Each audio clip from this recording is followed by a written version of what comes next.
A mulher livre incomoda. Nossa, mas você vai sair de novo? Nossa, mas você vai viajar sozinha? Nossa, você tá de novo com as suas amigas? Nossa, com quem tá seus filhos?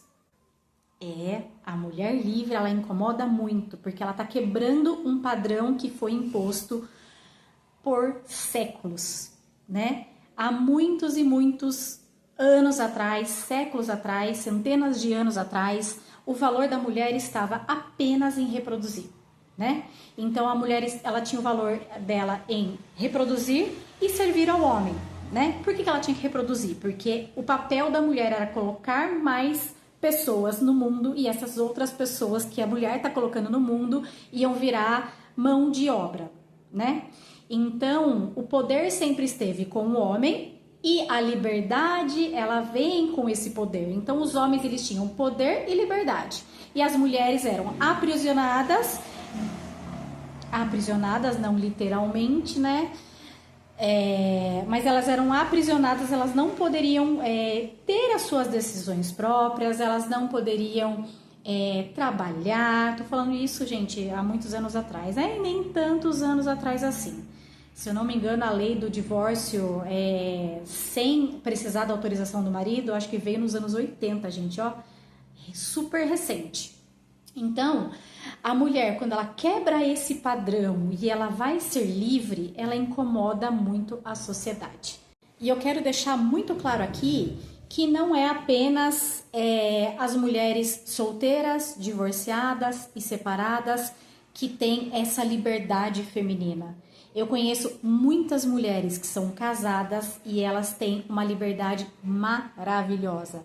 Trabalham, viajam, saem com as amigas, encontram as amigas, tomam suas próprias decisões.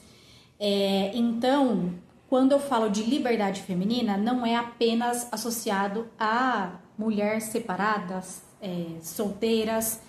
Eu tô trazendo exemplos mais pro meu lado. Eu sou solteira hoje, eu sou separada, então eu acabo trazendo mais exemplos da minha própria vida. Mas só para deixar muito claro aqui, mulheres casadas que têm a sua liberdade preservada têm toda a minha admiração.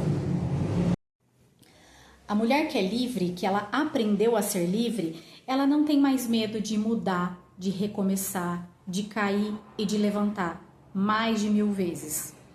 Porque ela já passou por tantos momentos difíceis, ela já se negligenciou tanto tempo, que quando ela assume o controle da própria vida, é muito difícil uma pessoa segurar essa mulher.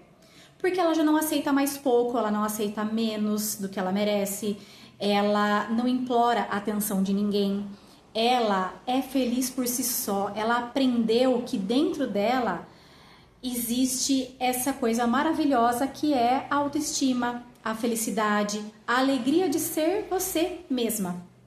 Eu vi um meme na internet essa semana, não é nem um meme, é uma figurinha lá que tava falando assim: nossa, não é o máximo você ser você mesmo? E a pessoa respondia: não, é o mínimo.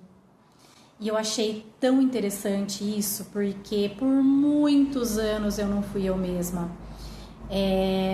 Eu acabei me apagando, né? Não era eu mesma. E eu vi esse processo acontecer com muitas amigas minhas, com muitas pessoas próximas. E a partir do momento que você não precisa provar o seu valor para mais ninguém, você começa a ser você mesma em toda a sua essência. E daí não é mais o máximo isso, é o mínimo. Ou seja, para eu me relacionar com alguém, né? Hoje eu sou uma pessoa solteira, né? Eu sou uma pessoa separada, já fui casada e me divorciei e tenho 2 filhos. Para eu me relacionar sério com alguém hoje, é o mínimo eu ser eu mesma. Mas é o mínimo do mínimo do mínimo. Eu ser eu mesma na presença dessa outra pessoa. Então essa outra pessoa tem que me aceitar exatamente como eu sou. E eu farei questão de deixar claro exatamente como eu sou, desde o começo, porque assim, não quer, tchau. É todo o direito da pessoa ir embora se ela não quiser eu exatamente como eu sou. E o vice-versa também, né? Mas voltando a falar da liberdade feminina, ela incomoda muito porque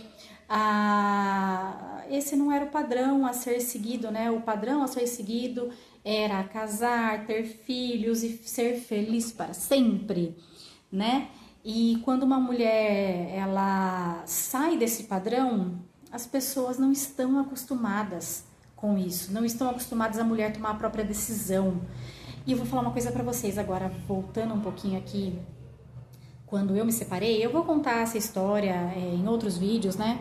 Mas eu lembro quando eu me separei, uma das primeiras coisas que eu fui fazer fui numa loja de material de construção comprar tinta para tinta para pintar as paredes da casa que eu ia morar, que é essa casa que eu tô aqui hoje.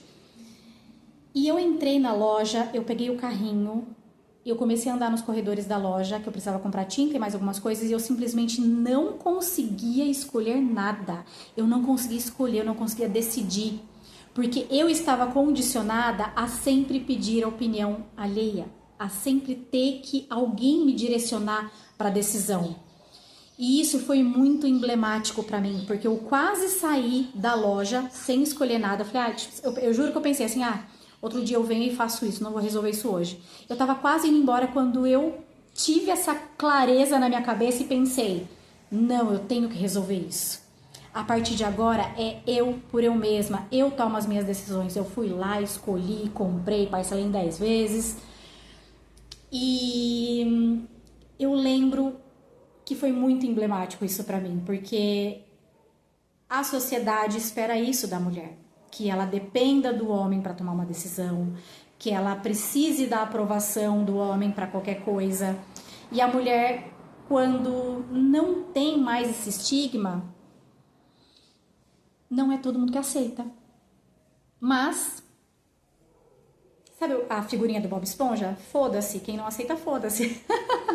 Tá aí uma coisa maravilhosa que a maturidade traz, né? A gente para de se importar com a opinião alheia. Bom, então o vídeo de hoje foi esse. Me falam aqui um pouquinho se você já passou por isso, se você tem alguma amiga que passou por isso, uma parente.